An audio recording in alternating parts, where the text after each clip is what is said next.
Bonjour à tous, j'espère que vous allez bien. Aujourd'hui, je vais vous présenter une application complète de traduction développée en Python et avec une interface de Streamlit. Cette application fonctionne en ligne, utilise un modèle d'intelligence artificielle appelé NLLB 200 et, et elle permet de traduire du texte depuis plusieurs sources, texte, texte écrit ou en voix ou image ou bien un fichier ou bien un fichier. On a aussi de la synthèse vocale, de la reconnaissance vocale et un historique de traduction. Un historique de traduction. Dans cette vidéo, je vais expliquer le fonctionnement global de de cette application. L'application est organisée autour d'un fichier principal Streamlit utile et hum, et d'une interface Streamlit app.py. Le principe est simple, l'utilisateur fournit une entrée, le texte est extrait ou transcrit, la langue est détectée automatiquement, le texte est traduit avec NLLB. Le résultat peut être écouté, téléchargé et sauvegardé. Maintenant, euh, chaque, je vais expliquer chaque partie technique du fichier. Premièrement, on commence par le fichier filereader.py. Son rôle est d'extraire du texte depuis différents types de fichiers, texte, PDF ou bien document. Pour les fichiers texte, on lit simplement le contenu et on le décode en UT8. Pour les fichiers PDF, on utilise la bibliothèque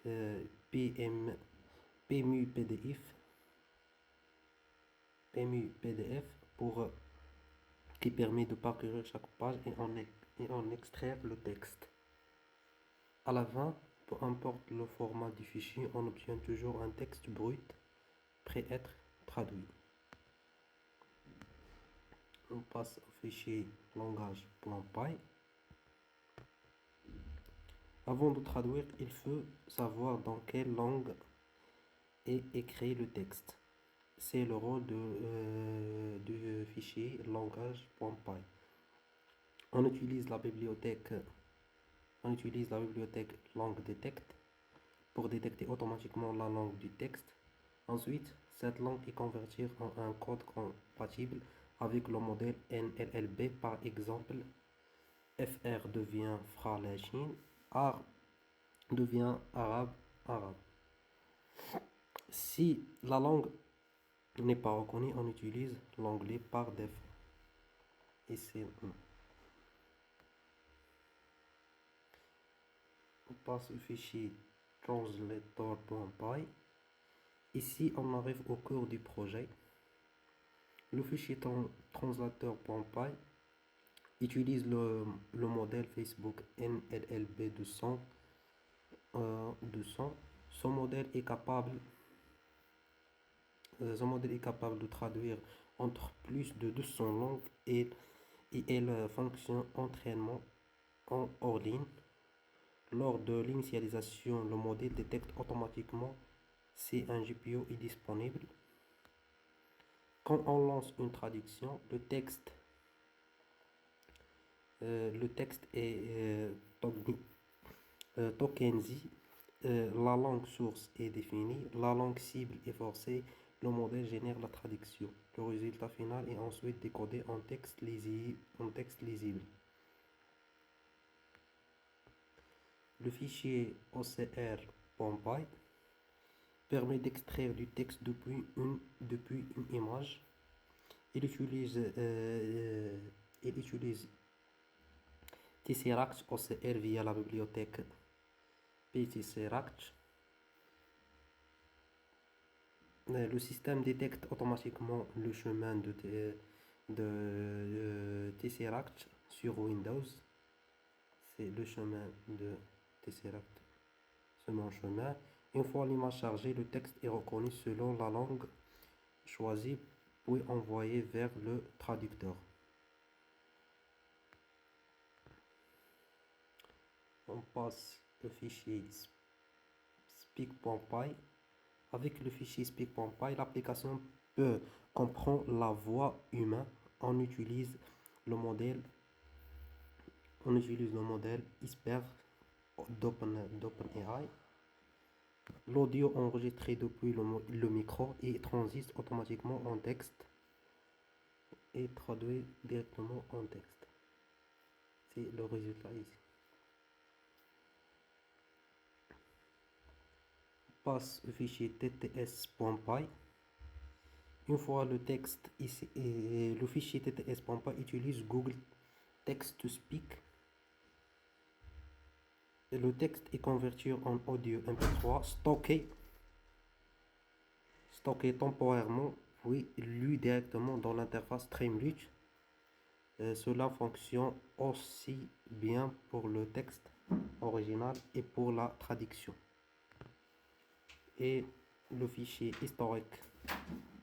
history.py. Cet fichier permet de créer la base de données, enregistrer chaque traduction, afficher les dernières traductions et supprimer les historiques si besoin. Cela rend l'application beaucoup plus professionnelle. Et enfin, on a le code de Streamlit, l'interface Streamlit A.py. Ici, on importe les bibliothèques nécessaires de Streamlit, VOS. Et ici, on importe les formes de fichiers, translateur, langage, file, reader, OCR, speak, TTC, history, etc. Dans ce code, l'interface ici est ici divisée en deux parties. On a la partie qui la saisir du texte et la partie de traduction et de lire les audios du texte. L'utilisateur peut être choisi le mode d'entrée et la langue cible, lancer la traduction, écouter le résultat et télécharger les fichiers.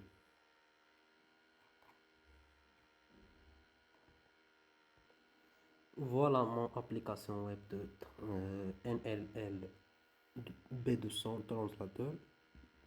On va tester l'application. On va entrer un texte, on va écrire un texte pour translate. Je vais translater ce texte, c'est la définition de l'intelligence artificielle.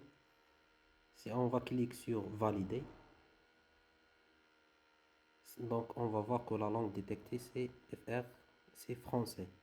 Si on va cliquer sur traduit, j'ai pas changé la langue de traduction, on va changer en anglais par exemple et on va cliquer sur traduire. Comme vous voyez, le texte est traduit et ici on va la partie de lecture des audios. L'audio original c'est l'audio de texte à traduire et l'audio traduire, et on peut aussi télécharger la traduction. Si on va cliquer sur audio original, comme vous voyez, c'est l'audio original. L'intelligence artificielle, IA, est l'ensemble des systèmes informatiques capables d'effectuer des tâches typiquement associées à l'intelligence, telle que C'est comme vous voyez, et on peut aussi télécharger l'audio et varier la vitesse de lire. Et ici, l'audio traduire. Si on clique sur l'audio traduire, comme vous voyez, c'est l'audio traduire. On va lire. Artificial intelligence. AI is the set of computer systems capable of performing tasks typically associated with intelligence, such as learning, reasoning. Comme vous voyez, si on clique sur télécharger la traduction, La traduction se télécharge consomme un fichier texte. Et ici, on va voir, comme vous voyez, l'historique de traduction. Si on affiche l'historique, c'est le texte est enregistré sur l'historique. Et on peut supprimer aussi l'historique. Comme vous voyez, on peut confirmer ou bien définitive la suppression ou bien non. Si on va cliquer sur oui par exemple,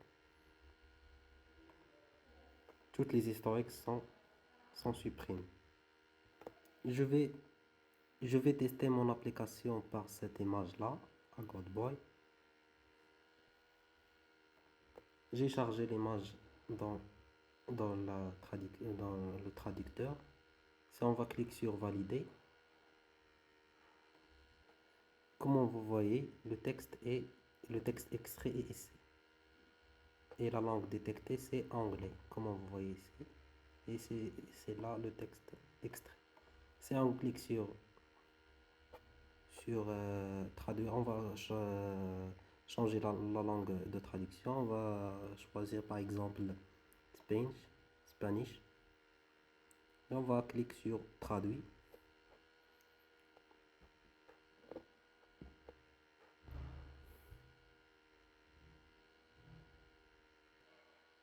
Comme vous voyez, le texte traduit en Spanish ici. Et on peut lire le texte traduire. Voilà. Billy siempre escucha a su madre. Siempre hace lo que ella le dice. Si su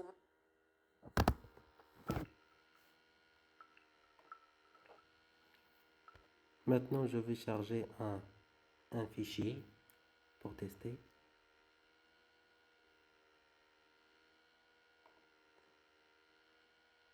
Je vais charger le fichier qui est téléchargé depuis la première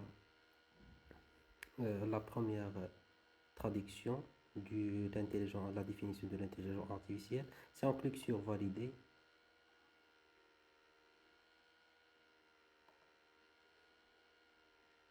comme vous voyez ici, c'est le texte extraire dans le fichier, devant le fichier. Comme vous voyez, la langue détectée, c'est anglais. Si on va changer la langue, par exemple en français, on va sur traduire.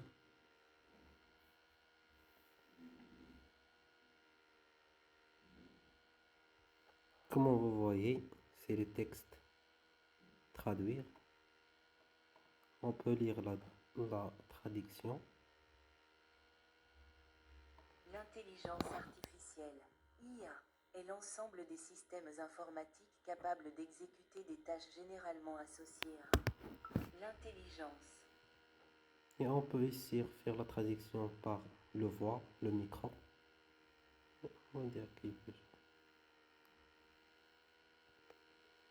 Et aussi, on peut ici faire la traduction par le voix, le micro. On va dire quelque chose. On va cliquer sur valider, comme vous voyez ici, c'est le texte à dire. Et bonjour, j'espère que vous allez très bien. Comme vous voyez, la langue détectée est FR français. Si on va changer la langue, par exemple en arabe, on va cliquer sur traduire.